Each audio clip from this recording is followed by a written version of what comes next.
Bismillahirrahmanirrahim. Assalamualaikum warahmatullahi wabarakatuh. Alhamdulillahi rabbil alamin. Wahdahu wassalatu wassalamu ala habibillah sayyidil makhlukin wa maulana Muhammadin al-hadi ilal muhtadin wa ala alihi wa ashabihi rasulillahi alaihim ajma'in. Amma ba'd. Bapak Ibu, ananda kami semua yang kami muliakan, mudah-mudahan kita semua dalam keadaan sehat walafiat. Amin ya rabbal alamin. Bulan ini adalah bulan Rajab, bertepatan dengan peristiwa yang sangat besar yang dikenal dengan Isra Mi'rajnya Nabi Muhammad sallallahu alaihi wasallam. Hal ini diungkapkan oleh Allah Subhanahu wa taala di dalam surah Al-Isra ayat 1. Na'udzu billahi minasyaitonir rajim. Bismillahirrahmanirrahim. Subhanalladzi asra bi'abdihi lailan minal masjidil haram ilal masjidil aqsa alladzi barakna haulahu linuriyahu min ayatina innahu huwas samiul basir. Ayat ini diawali dengan kalimat subhana. Maka di dalam ilmu tafsir, setiap kalimat yang diawali dengan kalimat subhana menunjukkan peristiwa yang sangat besar, menunjukkan mukjizat daripada Allah Subhanahu wa taala. Maha suci Allah yang memperjalankan hambanya dari Masjidil Haram sampai ke Masjidil Aqsa hingga ke Sidratul Muntaha. Bapak Ibu yang dimuliakan Allah Subhanahu wa taala, di dalam ayat ini juga dijelaskan bahwa perjalanan pada waktu malam. Kenapa pada waktu malam? Kenapa tidak pada waktu siang?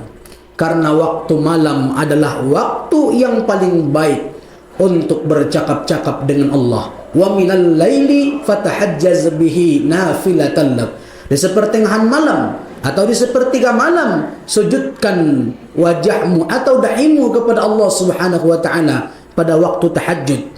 Di saat orang sibuk dengan dengkurannya, di saat orang sibuk dengan mimpinya, tapi kita sibuk untuk mensujudkan dahi kepada Allah Subhanahu wa taala, menghambakan diri kepada Allah Subhanahu wa taala. Mudah-mudahan kita semua orang-orang yang dimuliakan Allah Subhanahu wa taala.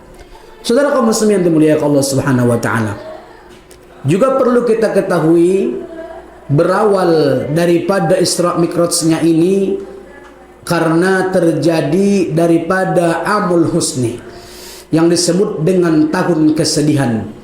Meninggalnya dua orang yang paling dicintai oleh Nabi sekaligus dalam satu tahun. Yang pertama adalah istrinya Khadijah, yang kedua adalah pamannya yang disebut dengan Abu Talib.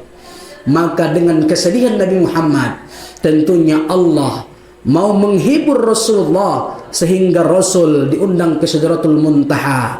Saudara kaum muslimin yang dimuliakan Allah Subhanahu wa taala, lihat peristiwa yang luar biasa, hikmah yang sangat penting kita amalkan dalam kehidupan kita.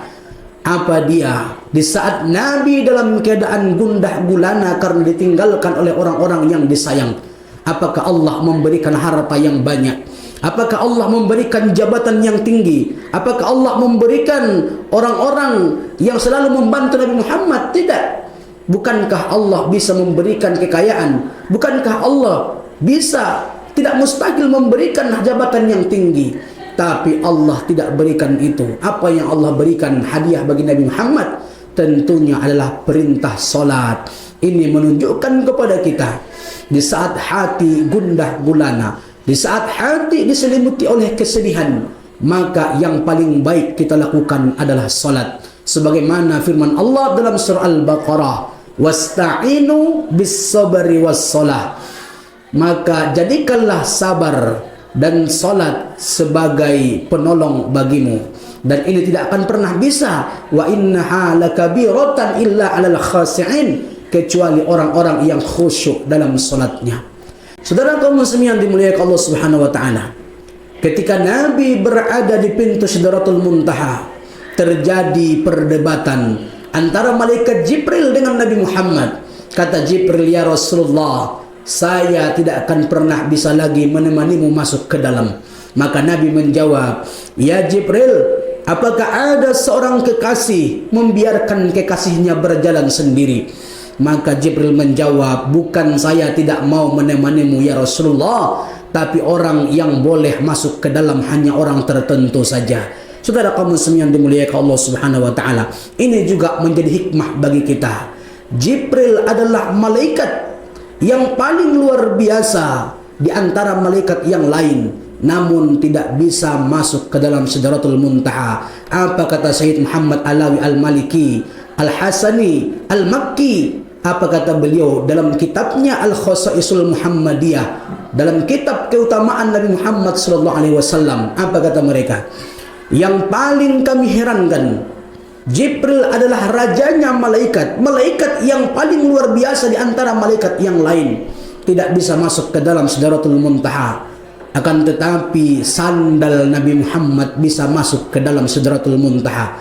Apakah sandal itu lebih mulia daripada Jibril? Tentu tidak. Namun sandal itu tiap hari berdempetan dengan telapak kaki Nabi, sampai sandal itu pun dimuliakan oleh Allah Subhanahu wa taala. Allahumma salli ala sayyidina Muhammad. Allahumma salli ala sayyidina Muhammad. Allahumma salli ala sayyidina Muhammad. Saudara kaum muslimin yang dimuliakan Allah, Nabi masuk ke Sidratul Muntaha, lalu Nabi mengungkapkan kalimat at-tahiyatul, segala penghormatan, mubarakatus, segala keberkahan, salawatut, segala doa, thayyibatu, segala kebaikan, lillah, hanya untuk Allah.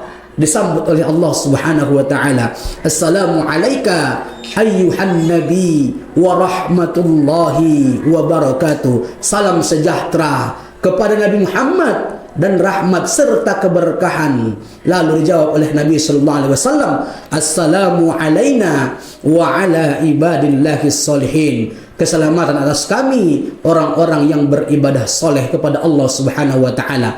Maka percakapan ini dibuat menjadi bacaan solat. Apakah ada nabi-nabi sebelumnya yang ketika mereka bercakap-cakap dengan Allah, seperti Nabi Musa alaihi salam, beliau bercakap-cakap dengan Allah, berkhalwat dengan Allah, tapi percakapan Nabi Musa tidak pernah dibuat untuk bacaan solat. Bahkan Nabi Ibrahim alaihissalam, percakapannya tidak dibuat menjadi bacaan dalam solat. Tapi ketika Nabi SAW bercakap-cakap dengan Allah, percakapan itu dibuat menjadi bacaan solat.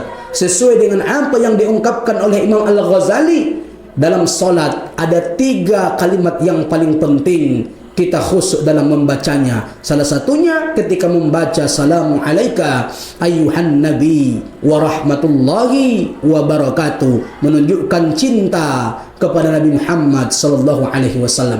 Saudara kaum muslimin yang dimuliakan Allah Subhanahu wa taala. Lalu Nabi sallallahu alaihi wasallam mengungkapkan unik-uniknya kepada Allah, ya Allah, bagaimana dengan Ibrahim Khalilullah? Engkau berikan nama kepadanya Khalilullah. Kaifa ana ya Allah? Bagaimana denganku ya Allah? Dijawab sama Allah, Ibrahim ku berikan nama Khalilullah, tapi engkau ku berikan nama Habibullah.